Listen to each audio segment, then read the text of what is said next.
નમસ્કાર ડીબી ન્યૂઝમાં આપનું સ્વાગત છે મિત્રો। આજે આપણે આવી ગયા છે પંચમહાલ જિલ્લામાં પાવાગઢથી બાયપાસ રોડ ઉપર આવેલા જેપુરા ગામ પાસે બનાવેલ વન કવચમાં। મિત્રો, ઓગસ્ટ 2023માં ગુજરાત રાજ્યના મુખ્યમંત્રી ભૂપેન્દ્રભાઈ પટેલ દ્વારા આ વન કવચની ઉદ્ઘાટન કરવામાં આવ્યું હતું। વન કવચ એની અંદર લગભગ 1100 કરતાં વધારે વિશિષ્ટ જાતના રોપાઓનું વાવેતર કરવામાં આવ્યું હતું અને જાત જાતના વૃક્ષો અને છોડવાઓ આ વન કવચની અંદર રોપવામાં આવ્યા છે અને 1.1 હેક્ટરની અંદર જોડાયેલું છે। કુલ 1100 નહીં પણ 11,000 રોપાઓ રોપેલા છે। 61 પ્રજાતિ છે અને એ પ્રમાણે આપણે જોઈએ તો ઘણી બધી જાતિના જે દુર્લભ છોડવાઓ પણ અહીંયા રોપેલા છે અને 1 વર્ષની અંદર આ વન કવચે ખૂબ સારો એવો વિકાસ કર્યો છે। અહીંયા લોકો ખૂબ ફરવા માટે, ફોટોગ્રાફી માટે પણ આવે છે। આજે આપણે વન કવચની અંદર ફરી રહ્યા છીએ, જાણે કે જંગલની અંદર ફરતા હોય એવું આપણને એક રોમાંચ, એક આહલાદકતા લાગે છે અહીંયા આવવાથી। હું પહેલી જ વખત આવ્યો છું વન કવચમાં, પણ ખરેખર બહુ સરસ છે અને મજા આવે છે। એકદમ નેચરલ વાતાવરણ લાગે છે।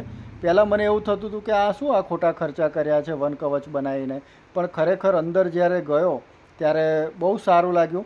1 હેક્ટર કરતાં વધારે જમીનની અંદર આ વન કવચ ઊભું કરવામાં આવ્યું છે, જેની અંદર 11,000 રોપ રોપવામાં આવ્યા છે। 66 જાતના રોપાઓ છે અને એ રોપાઓ એક જ વર્ષની અંદર ખૂબ જ સારો વિકાસ થયો છે, ઘણો જ વિકસી ગયા છે। એના ઉપરથી એવું લાગે છે કે એની માવજત બહુ સારી કરવામાં આવે છે અને ખરેખર આમ જંગલ વન જેવું થઈ ગયું છે। અને એમાં ફરવા માટે આખી આ જે સીડી બનાવેલી છે અને આ બ્રિજ, સીડી પછી બ્રિજ અને એ બ્રિજ પછી એક ઉપર ટાવર બનાવેલો છે જે સેલ્ફી માટે પણ અને આખા વન કવચના નિરીક્ષણ માટે પણ ખૂબ જ સારો એક વ્યૂ પોઈન્ટ બનાવેલો છે। અને આવું તો મેં પહેલી જ વખત જોયું કે આટલી સારી રચના એ અહીંયા કરવામાં આવી છે અને ઝાડવાઓ ખૂબ જ મોટા થઈ ગયા છે। ખરેખર જંગલની ગીચતા કેવી હોય એ અહીંયા આપણને, ભલે આ કૃત્રિમ જંગલ બનાવેલું છે છતાં પણ એવું લાગે છે કે બહુ સારી મહેનત કરી છે અને અહીંયા જે લોકો આની માવજત કરે છે એ લોકોએ પણ ખૂબ સારી માવજત કરી છે, એટલે વિકાસ પણ બહુ સારો થયો છે છોડવાઓનો અને 1 વર્ષના ગાળાની અંદર જ એકદમ ગીચ થઈ ગયું છે આ જંગલ અને ઘણા બધા છોડવાઓ આપણે જોઈ રહ્યા છીએ। ઉપરથી, ટાવર ઉપરથી જોઈએ તો નજારો કેવો વ્યૂ લાગતો હોય છે એ આપણે દેખી રહ્યા છીએ અને ખૂબ જ મજા આવે છે। આપણી આંખોને ઠંડક મળે કારણ કે ચારે તરફ એકદમ લીલી ગ્રીનરી, હરિયાળી જોવા મળે છે અને જાત જાતના વૃક્ષો, વડ, પીપળો, આંબલી, આંબળા, આવળ, બાવળ અને સરગવો, પછી ઘણા આમ કહી શકાય કે જેના નામ પણ આપણને તો યાદ નથી એવા 66 જાતિના વૃક્ષો અહીંયા રોપેલા છે અને કેટલા 11,000 વૃક્ષો અહીંયા રોપવામાં આવ્યા હતા। એ બધા જ વૃક્ષો મોટા ભાગે અહીંયા જામી ગયા છે અને આ બ્રિજ ઉપરથી આપણે આખા વન કવચ ઉપર ફરી શકીએ છીએ। અહીંયા લોકો મોટાભાગે ફોટોગ્રાફી માટે બહુ આવતા હોય છે, કપલ્સ પણ આવે છે અને ઘોગંબા અને આજુબાજુના વિસ્તારના લોકો આ વન કવચનો નજારો માણવા આવે છે। પાછળ એની પશ્ચાત ભૂમિની અંદર આપણને મહાકાળી માતાનો પાવાગઢ પર્વત ડુંગર જોવા મળે છે। આપણે વન કવચની અંદર ફરી રહ્યા છીએ। જો તમે વન કવચમાં ન આવ્યા હોય તો એક વખત આવજો, કારણ કે મને પણ મનમાં એવું હતું કે આ શું આને દેખવાનું, પણ આ તો ઓચિંતાનું એક કોઈ ઇન્સિડન્ટ કહી શકાય કે આકસ્મિક રીતે અમારે અહીંયા ઉતરવાનું થયું અને અમારી પાસે ટાઈમ ઘણો હતો એટલે સમય ક્યાં પસાર કરવો, તો ચાલો આજે વન કવચમાં જઈએ।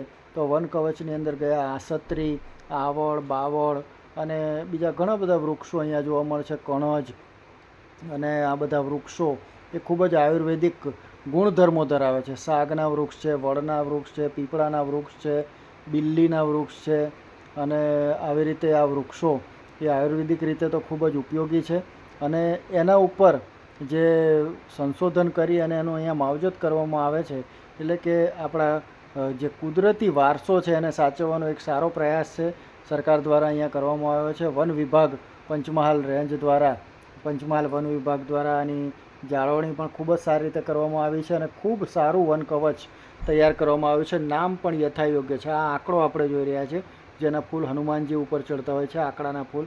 અહીંયા લોકો ફોટોગ્રાફી માટે પણ આવતા હોય છે, જે આપણે જોઈ રહ્યા છીએ। આ લોકોને કે શું કરી રહ્યા છે ખબર નથી, પણ આ રીતે આપણે વન કવચની અંદર અત્યારે ફરી રહ્યા છીએ। લોકો રીલ્સ પણ બનાવતા હોય છે અહીંયા, અને એ બધા અહીંયા દૂર દૂરથી આવી અને શાંતિથી અહીંયા આરામ કરવા માટે પણ બહુ જ સારું છે.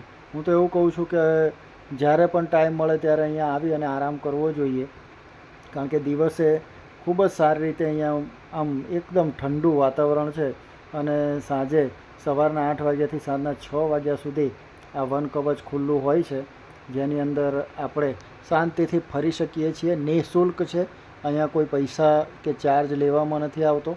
આખું વન કવચ તમને બતાવી દઉં કે ચોફેર ફરતો આખો આ એનો શું કહેવાય કે પેલો જેમ હેલિકોપ્ટરનો રસ્તો હોય એવી રીતે આખો વન કવચની અંદર રસ્તા બનાવેલા છે. બેસવા માટે બાકડાઓની વ્યવસ્થા પણ કરવામાં આવેલી છે. જાત જાતના નગોળ અને આંકડો અને અરડુસી, તુલસી, સીતાફળી એવા તો અનેક પ્રકારના વૃક્ષો એ અહીંયા રોપવામાં આવેલા છે, કે જે વૃક્ષો એ ખૂબ જ કિંમતી વૃક્ષો કહી શકાય અને ઉપયોગી વૃક્ષો છે. એ વૃક્ષો દવાની અંદર પણ વપરાતા હોય છે, અને એ દવાની આયુર્વેદિક દ્રષ્ટિએ ખૂબ ઉપયોગી છે, ખૂબ જ મહત્ત્વ છે. એનાથી ઘણા બધા રોગોની અંદર રાહત થતી હોય છે એનું સેવન કરવાથી. આયુર્વેદના ગ્રંથોની અંદર પણ આ ચરક સંહિતા અને બધા ગ્રંથોમાં આયુર્વેદિક જે વૃક્ષો છે, છોડવાઓ છે, એનું ખૂબ જ ઉપયોગો અને એનો કેવી રીતે ઉપયોગ કરવો અને શું એની રીત છે એ બધું દર્શાવેલું હોય છે. પણ અહીંયા આપણને એ વિશેની જાણકારી મળી રહે છે કે આપણો જે ભૂલાતું જતો ગ્રંથ છે, ભૂલાતી જતી જે આપણી સંસ્કૃતિ છે, એને અહીંયા ફરીથી જતન કરવાનો, એને જાળવવાનો પ્રયાસ છે, અને એની સાથે આધુનિકતાનો ટચ આપવામાં આવ્યો છે. એટલે લોકોને અહીંયા બેસવાનું પણ ખૂબ સારું ગમે એવી રીતના સારા વ્યૂ પોઈન્ટ બનાવેલા છે, અને એ પોઈન્ટ ઉપર લોકો બેસી અને ફોટોગ્રાફી કરી શકે, ચા નાસ્તો પોતાનો જે નાસ્તો બાસ્તો કરવો હોય તો કરી શકે. પણ ગંદકી કરવાની મનાઈ છે, ગંદકી કરવી નહીં, કારણ કે જેટલું આપણે આને સાચવીશું એટલું આપણને કામ લાગશે. તો આ છે વન કવચ. પાવાગઢથી ઘોગંબા તરફથી આમ જોઈએ તો બાયપાસ હાઈવે ઉપર જ્યારે આપણે જઈએ તો આ વન કવચ આવે છે રસ્તાની અંદર, જરૂર એની મુલાકાત લેજો.